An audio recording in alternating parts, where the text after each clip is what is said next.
Exercise 3.3 question 3 prove the following मधलं 11th example tan theta upon 2 plus cot theta upon 2 divided by cot theta upon 2 minus tan theta upon 2 equal to sec theta.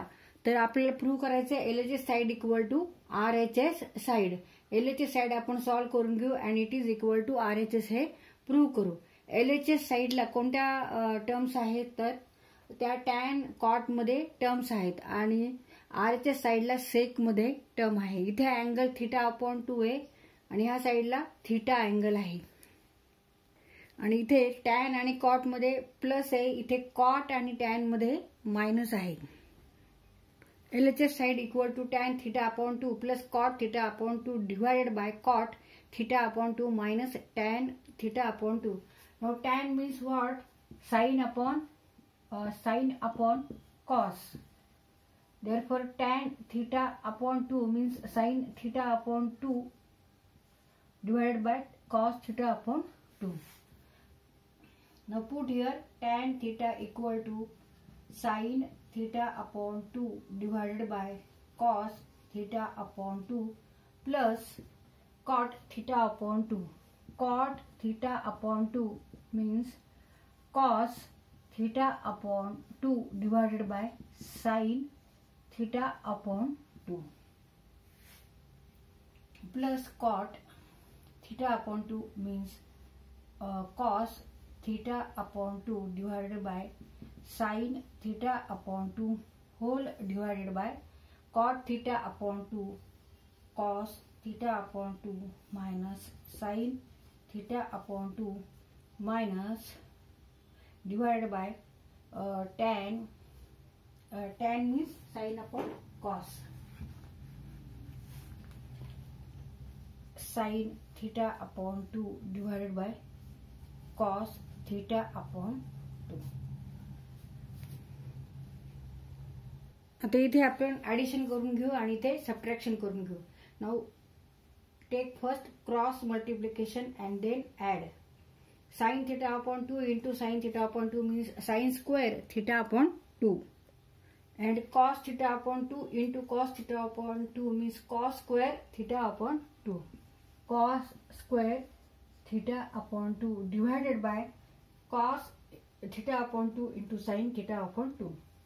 Cos theta upon 2 into sin theta upon 2 whole divided by. आता इथे subtraction करून घेऊ. परत इथे cross multiplication घ्यायचे आणि subtraction करायचे. मग cos theta upon 2 and cos theta upon 2 means cos square theta upon 2 minus sin square theta upon 2 into sin square theta upon 2 means sin square theta upon 2 whole divided by sin theta upon 2 into cos theta upon 2. Sin theta upon 2 into cos theta upon 2.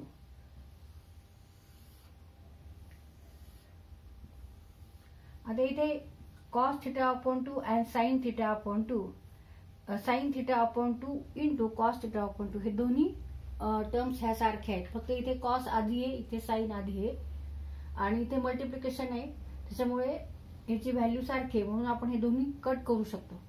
मग आता remaining sin theta upon 2 plus cos theta upon 2.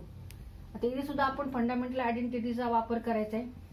sin square theta plus cos square theta means 1. Therefore sin square theta upon 2 plus cos square theta upon 2 equal to also 1. मग ह्याची किंमत किती आली, ह्याची value आली 1. मग 1 divided by cos square theta upon 2 minus sin square theta upon 2. 1 upon cos square theta upon 2 minus sin square theta upon 2. आता इथे आपल्याला डबल अँगलचे ट्रिग्नोमेट्रिक फंक्शन्स ऑफ कोसाइन फंक्शनचं cos 2 theta means cos square theta minus sin square theta इथे याचा उपयोग होणार आहे. Now replace 2 theta by theta and theta by theta upon 2. मग इथे ह्या फॉर्म्युल्यामध्ये आपल्याला रिप्लेस करायचंय. म्हणजे त्याच्याऐवजी काय घ्यायचे, 2 थीटा हा डबल अँगल, ह्याच्याऐवजी जर थीटा घेतला तर इथला थीटा आपल्याला थीटा अपॉन 2 घ्यायचा आहे. त्याचा हाफ घ्यायचा आहे. मग आता आपण नवीन फॉर्म्युला तयार केलेला हा, replacing 2 theta by theta and cos square theta means theta upon 2 sin square. Cos theta equal to cos square theta upon 2 minus sin square theta upon 2. म्हणजे इथे काय होणार आहे, cos square theta upon 2 minus sin square theta upon 2 equal to काय होणार आहे, cos theta. मग ह्याच्याऐवजी आपण इथे काय लिहायचं आहे, फक्त cos theta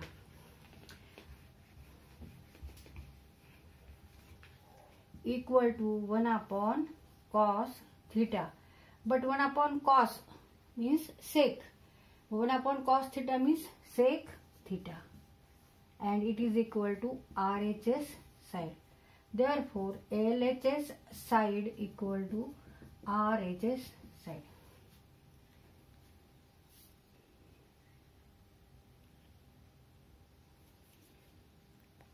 इथं आपला हा क्वेश्चन सॉल्व करून झालेला आहे.